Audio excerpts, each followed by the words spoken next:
안녕하십니까. 의학박사 가정의학과 전문의 명순권입니다. 명순권TV. 자, 오늘은 콜레스테롤이 높다면 커피를 의심하라 라는 주제로 이야기를 해보겠습니다. 자, 요즘 추석 연휴 기간이죠. 잘 보내시고 있는지 모르겠습니다. 과식하시지 말고 소식하면서 맛있는 거는 여러가지 골고루 드시기 바랍니다.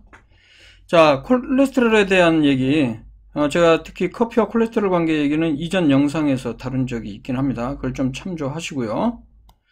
일단 먼저 이상지질혈증이라는 이 질병에 대해서 알아보겠습니다. 말이 좀 어렵긴 한데요. 이상지질혈증이란 것은 혈중에 혈액 내 총 콜레스테롤, LDL 콜레스테롤, 중성지방이 증가된 상태이거나 HDL 콜레스테롤이 감소된 상태입니다. 가장 포괄적인 개념이죠. 그러니까 혈액 내 지질, 기름 성분이 이상, 정상이 아닌 상태로 존재한다는 거겠죠. 그래서 이제 우리 보통 병원에서 콜레스테롤 관련해서 지질 검사를 할 때는 이 네 가지를 측정을 합니다. 콜레스테롤 총량인 총 콜레스테롤, 그 다음에 나쁜 콜레스테롤이라고 알려져 있는 LDL 콜레스테롤, 우리말로는 저밀도 콜레스테롤이죠. Low Density Lipoprotein Cholesterol. 그 다음에 이제 중성지방은 트리글리세라이드라고 해서 TG라고 합니다. TG. 기름이죠. 그리고 HDL 콜레스테롤은 좋은 콜레스테롤이라고 번역을 하는데 High Density Lipoprotein Cholesterol 이렇게 되어 있습니다. 그래서 이 혈중에 총 콜레스테롤, 그리고 나쁜 콜레스테롤, 중성지방 이게 증가된 상태거나 좋은 콜레스테롤인 HDL 콜레스테롤이 감소된 상태가 되면 그 자체로는 사실 아무런 증상이 없습니다. 아무리 콜레스테롤이 높고 중성지방이 높아도요, 증상이 없습니다. 그런데 이걸 그대로 높은 상태로 방치하게 되면 나중에 몇 년 후에 협심증, 심근경색증과 같은 관상동맥 질환과 그 다음에 뇌 혈관이 막히는 뇌경색증 등의 이걸 이제 전체적으로 심혈관 질환이라고 부르죠. 그래서 심혈관 질환의 위험성이 증가됩니다. 그 이유는 콜레스테롤이나 중성지방이 계속 축적되면 동맥경화, 동맥 내벽에 그 기름이랑 여러 가지 물질들이 끼어갖고 동맥벽이 두꺼워지는 상태 되죠. 그래서 그 동맥의 혈관 지름이 줄어드는, 혈관이 좁아지는 상태를 초래해서 방금 말씀드린 관상동맥 질환이나 뇌경색 등의 심혈관 질환의 위험성이 높아진다는 것입니다. 이상지질혈증이 정식 용어인데요. 이전에는 고지혈증이라고도 불렀죠. 지금도 그렇게 부르기도 하고 있고요. 근데 요즘은 이상지질혈증으로 통일하고 있습니다. 고지혈증이란 말은 높을 꽃자, 지는 이제 기름지자 쓰니까 혈액 내 기름 성분이 높다는 거죠. 그래서 혈중의 콜레스테롤과 중성지방을 포함한 지질이 증가된 상태를 고지혈증이라고 하고요. 고콜레스테롤 혈증은 말 그대로 혈액 내 콜레스테롤 성분이 증가한 상태입니다. 즉 총 콜레스테롤이나 LDL 콜레스테롤이 높아진 상태죠. 그리고 고중성지방 혈증이란 거는 혈중에 중성지방이 증가된 상태입니다. 그래서 통칭해서 보통 우리가 편하게 고지혈증이라고 아직도 여전히 얘기합니다. 정식 용어로는 이상지질혈증, 영어로는 디슬리피디미아 이렇게 얘기를 합니다. 자, 그렇다면 이러한 이상지질혈증 원인이 뭐냐? 1차성과 2차성으로 나누는데요. 1차성은 다른 원인 없이 유전적인 요인 때문에 생기는 것을 1차성이라고 합니다. 대표적인 게 바로 가족성 고콜레스테롤 혈증입니다. 이 말은 이제 가족 내에 같은 콜레스테롤, 혈액 내 콜레스테롤 수치가 높고, 그 다음에 뭐 신체적으로도 무릎이나 눈, 그리고 아킬레스 이런 쪽에 이제 그 콜레스테롤 덩어리가 이렇게 쌓인 거, 그런 이제 이학적 그 소견도 보이면서 이제 혈중에 콜레스테롤 높은 경우를 보통 이제 가족성 콜레스테롤 혈증이라고 합니다. 이 상태에서는 이제 총 콜레스테롤도 보통 한 290 이상, 나쁜 콜레스테롤, 저밀도 콜레스테롤도 190 이상 높게 나오죠. 참고로 저밀도 콜레스테롤은 정상 범위가 130 미만이고요. 총 콜레스테롤은 200 미만이 되겠습니다. 전체적으로 500명 중에 1명 정도로 아주 드문 거는 아닙니다. 그리고 이제 가장 많은 것은 바로 2차성 이상지질혈증, 2차성 고지혈증인데요. 대부분 생활습관과 관련된 겁니다. 그래서 몸무게가 많이 나가는 비만, 그 다음에 술을 많이 먹는 음주, 그리고 담배 피우는 거 흡연, 운동이 부족한 운동 부족, 이런 게 가장 대표적인 거죠. 콜레스테롤이 높은 음식은 어떤가? 이 부분은 나중에 이상지질혈증을 본격적으로 다룰 때 설명드리겠습니다만, 결론적으로 콜레스테롤 높은 음식을 먹는 게 혈중 콜레스테롤에 기여하는 게 대략 15에서 20% 정도밖에 안 되고요. 대부분 80% 이상, 85% 정도까지는 간 내에서 콜레스테롤이 합성이 높아지는 것이 가장 중요한 원인입니다. 이렇게 간에서 콜레스테롤 합성이 증가하는 원인의 대표적인 원인이 방금 설명한 생활습관 요인이 되겠죠. 그 외에 이제 당뇨나 갑상선기능 저하증 등의 질병, 그리고 약물 등의 요인에 의해서 이러한 이상지질 혈증이 생길 수가 있습니다. 그래서 가장 현실적으로 빈도상으로 가장 이상지질 혈증 높은 원인 중에 대표적인 거는요, 외래에서는 한 4가지 정도로 보면 돼요. 비만, 흡연, 음주, 운동 부족, 요 4가지를 물어봅니다. 그런데 이런 요인이 없는데도 불구하고, 물론 뭐 당뇨나 다른 갑상기능 저하증, 약물 이런 것도 없는데 또 그래도 이상지질증이 있으신 분이 있어요. 특히 젊은 여성들에서 특별한 위험 요인이 없는데도 나쁜 콜레스테롤이 뭐 190, 200 이상 그렇게 나오는 경우가 있거든요. 또 하나의 중요한 원인 뭐냐? 빨간색으로 제가 표시를 했는데 바로 커피입니다. 콜레스테롤을 높이는 또 하나의 중요한 원인이 커피인데요.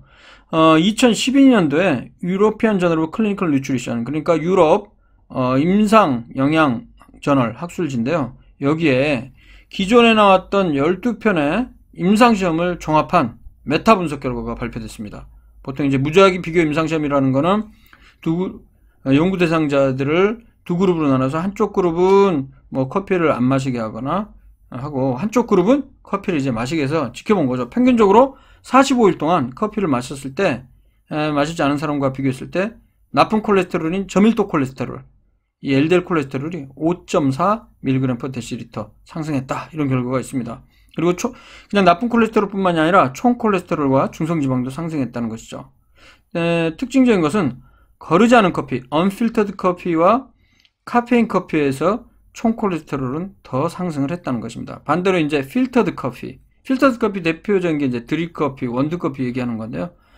종이로 걸러내는 커피, 이런 거는 이제 많이 상승을 안 했다는 것이죠. 상승을 했다 할지라도.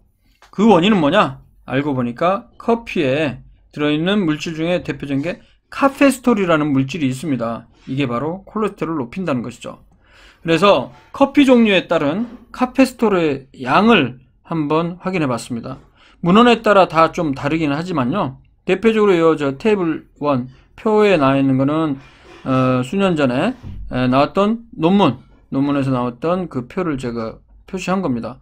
보시면 카페스톨 함량, 여기는 이제 컵 사이즈가 이제 조금 다르긴 하기 때문에 1리터당 밀리그램, 요걸로 환산을 한 거죠. 카페스톨 함량.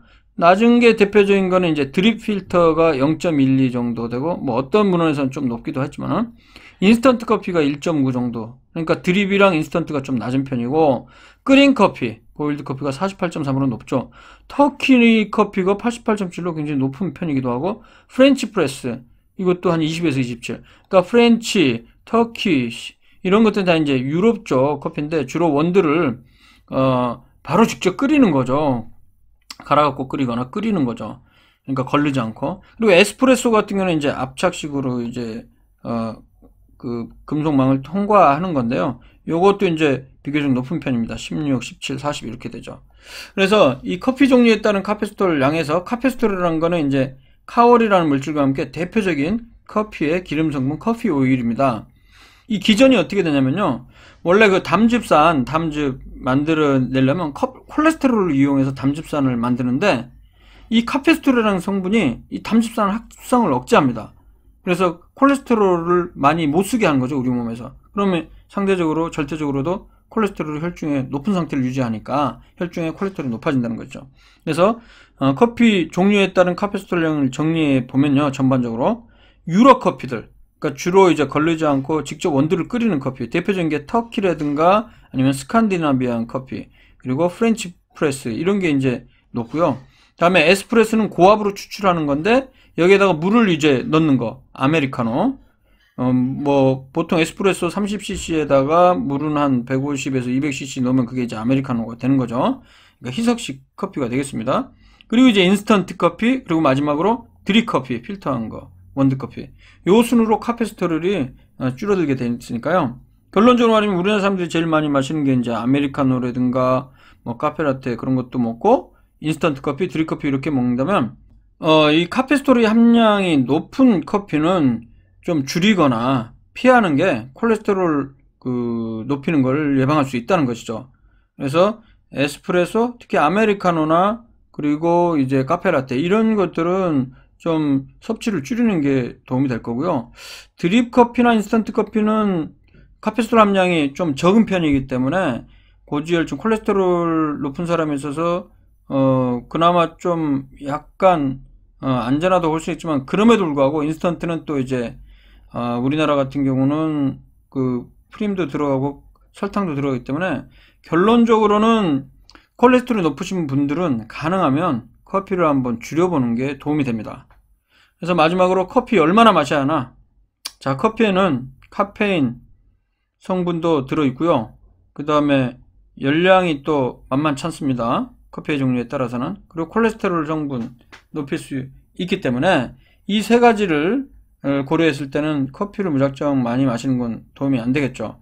그래서 카페인 같은 경우는 많이 먹게 되면 불면, 불안, 위장관 증상, 위상과다, 신경과민, 근육경련 등 부작용이 있을 수 있습니다. 그래서 우리나라 일일 카페인 권장 섭취량은 성인은 400mg으로 되어 있는데요. 우리 보통 인스턴트 커피, 봉지커피에 한 잔에 80mg 들어있고, 커피 전문점에서 판매하는 커피에는 보통 250ml나 300ml까지 한 잔에 140mg 들어있으니까요. 커피 전문점 커피 3잔이면 일일 카페인 권장 섭취량을 넘길 수가 있습니다. 그리고 또 하나 중요한 것은 카페인은 커피에만 들어있는 게 아니고 녹차, 콜라, 에너지 드링크제, 초콜릿 등에도 들어있다는 걸 고려해야 되고요.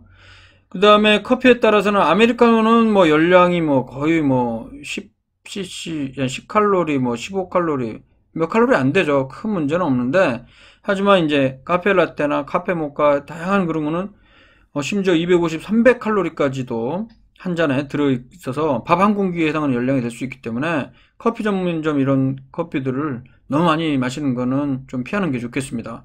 그래서 비만을 예방하려면 이 열량을 줄이기 위해서 커피도 줄여야 되고요. 마지막으로 오늘 주제, 콜레스테롤을 높일 수 있다고 그랬죠. 카페스토롤이라는 성분 때문에.